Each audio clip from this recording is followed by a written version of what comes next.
Hi, I'm Otto Penzler. I'm here at the Mysterious Bookshop in Manhattan for our weekly talk about books and authors and collecting. Um, the author that I want to talk about today is one of the really good guys in this world, Carl Hiaasen, who is one of the funniest writers who ever lived. He is a native Floridian, and all of his books have a subtext of the environment. He's passionately in love with his state of Florida, and uh, and unfortunately, its ruination by a huge influx of population, of people, and construction. The entire shoreline of Florida is lined with houses and apartment buildings and so on, and he's railed against it for a long time. He cared about saving the Everglades. Has led organizations to try to get funding to save the Everglades and other parts of Florida. Um, his books are mysteries, and they're funny. And then when we think about Carl Hiaasen, we think about funny mysteries.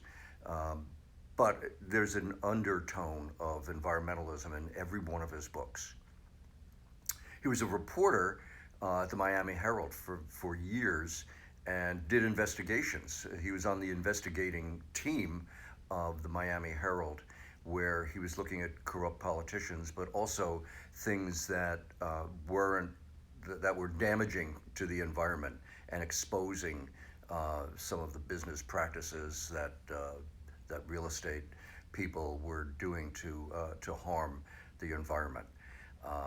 He's no longer a reporter, but he still cares about that, and it shows up in his books.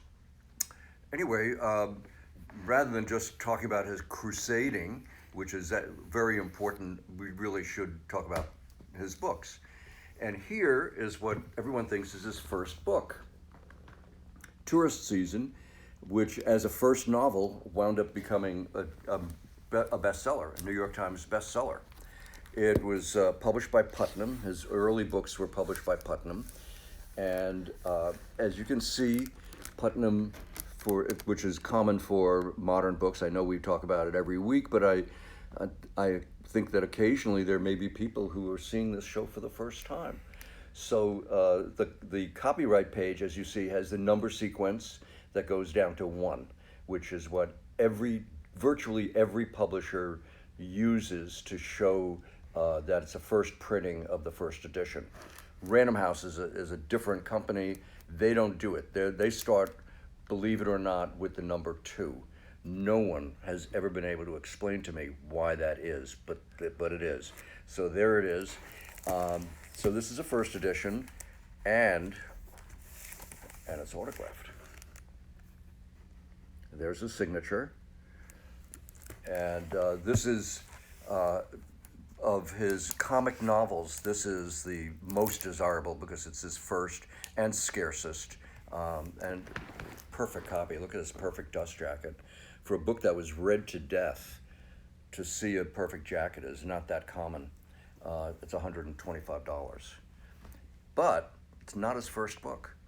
It's the first book that he wrote on his own.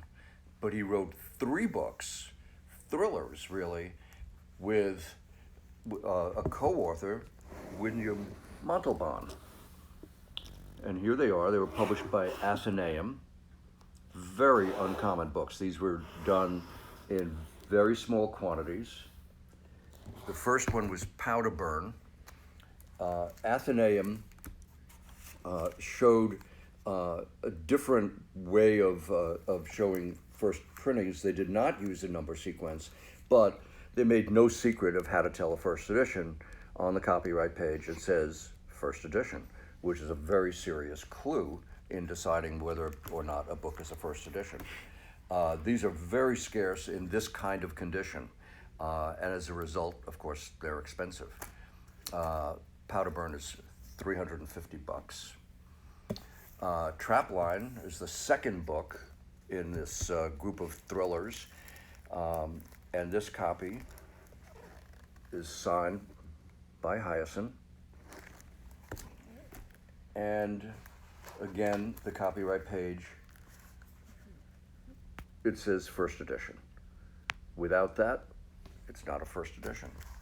This is a signed copy, which is kind of unusual for him to sign these books because he wasn't touring.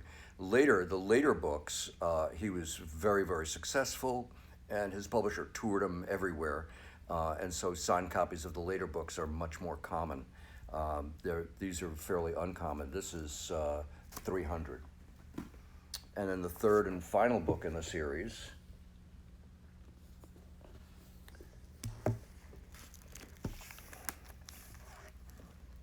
also signed. And again, on the copyright page, you can see first edition. And what's also remarkable is the condition of all of these books. They're about almost 40 years old, and the jackets are like new on all of these books. The third one was a little bit, had a slightly larger print run because of the success of the first two, which had very small print runs. And so this is just $250. So just to go on, the other humorous books that he did, he stayed with Putnam for a while and then went to Knopf, where he's been for many years. And Knopf, if you're familiar with contemporary books, you know, always had first edition on the copyright page. But they were also very good if it was a British writer. I mean, for example, Knopf published P.D. James and John le Carré. So if you look at the copyright page on Knopf for British writers, they actually say first American edition, which is very fair. Most publishers don't do that. They just say first printing. Now, by this time, Hiaasen was very successful, and the print runs were huge, and so the later books are quite common. This is a perfect copy in dust jacket, and a still jacket price, $26.95, even though it's 2010, which is 11 years ago. It's still, you can get copies at cover price or thereabouts without difficulty. Again, because he was such a successful writer and getting quite collected, because he's a significant figure. He's generally regarded, since Donald Westlake stopped writing because he died, Hiaasen is regarded as the most significant humor writer of mystery fiction. And so because of that importance in the genre, he is quite collected. This is a limited edition, which came in a slipcase, which is like new, as is the book. And limited editions are almost always first edition. This is 126, one of the 126 copies. And there's the signature and the number, 87. And because it's Knopf, they would say on the copyright page, as they always do, first edition. And this is, didn't we just see the price on this? Oh, $75. $75. A bargain, if there ever was one. So that's it. That's Carl Hiaasen. Thank you for watching.